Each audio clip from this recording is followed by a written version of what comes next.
আপনারা জানেন যে আমাদের যে ভোটার তালিকা প্রণয়ন করা হয়েছিল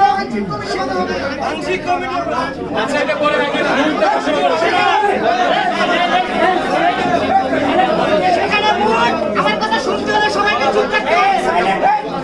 সেখানে ভোটার ছিল 295 জন, তার মধ্যে থেকে ভোট গৃহীত হয়েছে 240 জনের। 35% ভোট কাস্ট হয়েছে। সাংগঠনিক সম্পাদক হিসেবে নির্বাচিত হয়েছে মোল্লা রহমতুল্লাহ।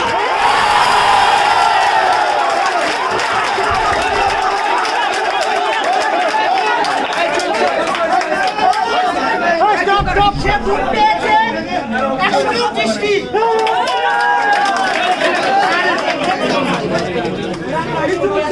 তার নিকটতম প্রতিদ্বন্দ্বী ভোট পেয়েছে 125। তার নিকটতম প্রতিদ্বন্দ্বী ভোট পেয়েছে নাজমুল হাসান 33টি।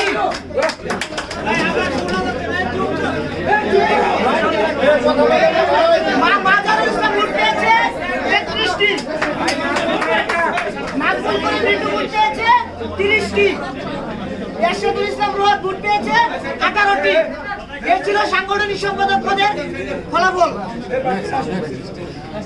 সাধারণ সম্পাদক পদে বিজয়ী হয়েছে আরিফুল ইসলাম আদি।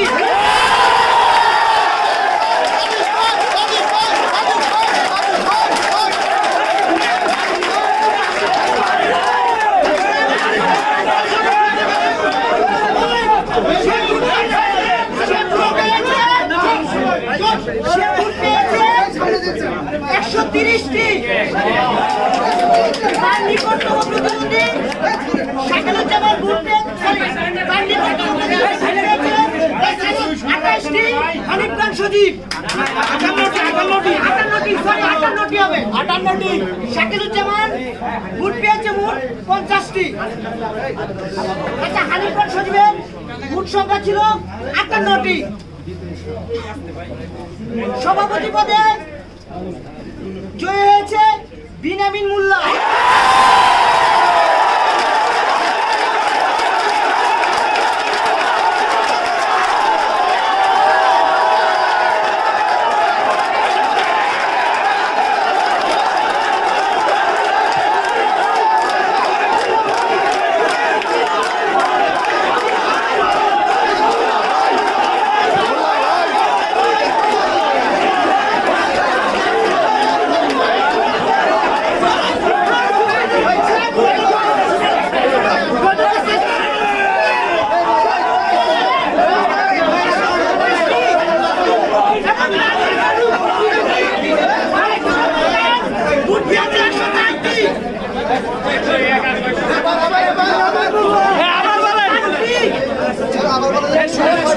বিনামিন মোল্লা ভোট পেয়েছে 134টি। মাহমুদুর রহমান খান ভোট পেয়েছে 104টি। নির্বাচন কমিশনের পক্ষ থেকে আমি সবার প্রতি কৃতজ্ঞতা জানাই।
বাংলাদেশ ছাত্র অধিকার পরিষদের যে প্রথম কাউন্সিলের মাধ্যমে যে গণতান্ত্রিক যে প্রক্রিয়ায় কাউন্সিলরদের প্রত্যক্ষ ভোটে যে কমিটি হয়েছে, সেই কমিটির আমরা এই নির্বাচন প্রক্রিয়ার নির্বাচন কমিশনারের দায়িত্বে ছিলাম।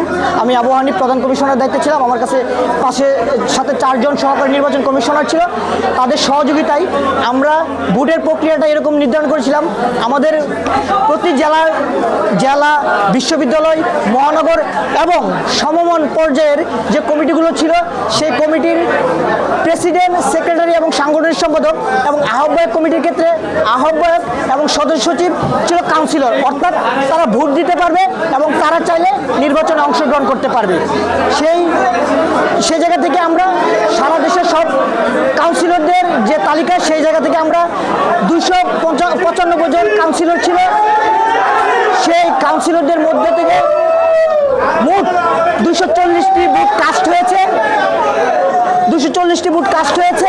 মোট শতকরা এই ভোটের সংখ্যা ছিল 81% সামথিং। বাংলাদেশে যেখানে গণতান্ত্রিক নির্বাচন ব্যবস্থা নাই বললে চলে, বাংলাদেশ ছাত্র অধিকার পরিষদ গণতান্ত্রিক প্রক্রিয়ায় নির্বাচন দিয়ে একটি মাইল ফলক স্থাপন করল। এবং আমরা ধন্যবাদ। আপনারা জানেন যে আজকে বাংলাদেশ ছাত্র অধিকার পরিষদের প্রথম সম্মেলন আমরা সম্পন্ন করলাম। তো আজকে সারা বাংলাদেশে আমাদের যারা কাউন্সিলর ছিলেন তাদের প্রত্যক্ষ ভোটে যে নেতৃত্ব নির্বাচিত হয়েছে, আমরা শুরুতেই এই ধরনের আমাদের একটা চিন্তাভাবনা ছিল যে আমরা একটা নতুন দৃষ্টান্ত ছাত্র রাজনীতিতে রচনা করতে চাই। সেটা আমরা করতে পেরেছি। আমরা আশা করব আজকে বাংলাদেশের ছাত্র রাজনীতি যে একটি কুলুষিত পর্যায়ে চলে গেছে, মুমূর্ষ অবস্থায় চলে গেছে, এই ছাত্র রাজনীতিতে বাংলাদেশ ছাত্র অধিকার পরিষদের নির্বাচন প্রক্রিয়া একটা উজ্জ্বল দৃষ্টান্ত হিসাবে উপস্থাপন হয়ে থাকবে। এবং অন্যান্য যে ছাত্র সংগঠনগুলো রয়েছে তারা আগামীতে বাংলাদেশ ছাত্র অধিকার পরিষদের নির্বাচন প্রক্রিয়া অনুসরণ করে তারা যদি ছাত্র রাজনীতিতে তাদের নেতৃত্ব বাছাই করে, তাহলে আমরা আশা করব ছাত্র রাজনীতি প্রকৃতপক্ষে যেটা হওয়া উচিত বা যেটা হওয়া দরকার সেইভাবে তারা ছাত্রদের অধিকার আদায়ে কাজ করতে সক্ষম হবে। অন্যথায় আজকের আমাদের যে নির্বাচন, সেই নির্বাচন খুবই সুষ্ঠু, অবাধ এবং নিরপেক্ষ হয়েছে।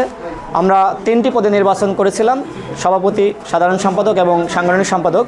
এই 3টি পদে আমরা গণতান্ত্রিক পদ্ধতিতে নির্বাচন অনুষ্ঠিত করেছি এবং আমরা একই সাথে ঘোষণা দিয়েছি যে এই কমিটিতে সাবেক ছাত্রনেতা যারা ছিলেন তাদের 5 সদস্য বিশিষ্ট একটি উপদেষ্টা কমিটি থাকবে এবং সেই উপদেষ্টা কমিটিতে যারা আলোচিত ছাত্রনেতা ছিলেন সেই 5 জন ছাত্রনেতার সমন্বয়ে আমরা একটা উপদেষ্টা পরিষদ গঠন করেছি, যেটা আমাদের পূর্বে আমরা সিদ্ধান্ত নিয়েছিলাম।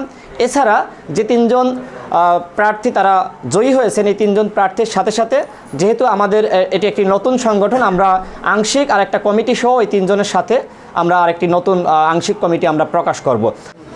প্রথমত আমরা গণতন্ত্রহীন বিনা ভোটের নির্বাচনের মধ্যে দিয়ে যে দীর্ঘদিন ধরে বাংলাদেশে রাজত্ব চলছে, অনির্বাচিত সরকারের কর্তৃত্ববাদী শাসন, তাকে বৃদ্ধাঙ্গুলি দেখানোর জন্যই আমরা তরুণ সমাজের নেতৃত্বে একটা গণতান্ত্রিক রাজনৈতিক দল গঠনের যে প্রক্রিয়া শুরু করেছি, তারই অংশ হিসেবে আজকে ছাত্র অধিকার পরিষদ, যেটি মূলত 2018 সালের কোটা সংস্কার আন্দোলনের মধ্যে দিয়ে যার জন্ম হয়েছে, 28 বছর পর অনুষ্ঠিত দীর্ঘ ডাকসু নির্বাচনেও ডাকসুর ভিপি সহ সমাজসেবা সম্পাদক সহ 2টো পদে জয়লাভ করেছি। এবং ছাত্র অধিকার পরিষদের উত্থানের পর থেকে তারা সমাজের নানা ধরনের অসঙ্গতি, মানুষের অধিকার আদায়ে সবসময় সোচ্চার ছিল এবং একটা দৃষ্টান্ত স্থাপন করেছে। আজকেও এই ভোটবিহীন বাংলাদেশে ভোটের মাধ্যমে সভাপতি, সাধারণ সম্পাদক এবং সাংগঠনিক সম্পাদক, একটা সংগঠনের সর্বোচ্চ নেতৃত্ব নির্বাচনের মধ্যে দিয়ে ছাত্র অধিকার পরিষদ প্রমাণ করেছে যে তারা গণতন্ত্রে বিশ্বাসী এবং তারা বাংলাদেশকে একটা প্রকৃত গণতান্ত্রিক ধারায় দেখতে চায়।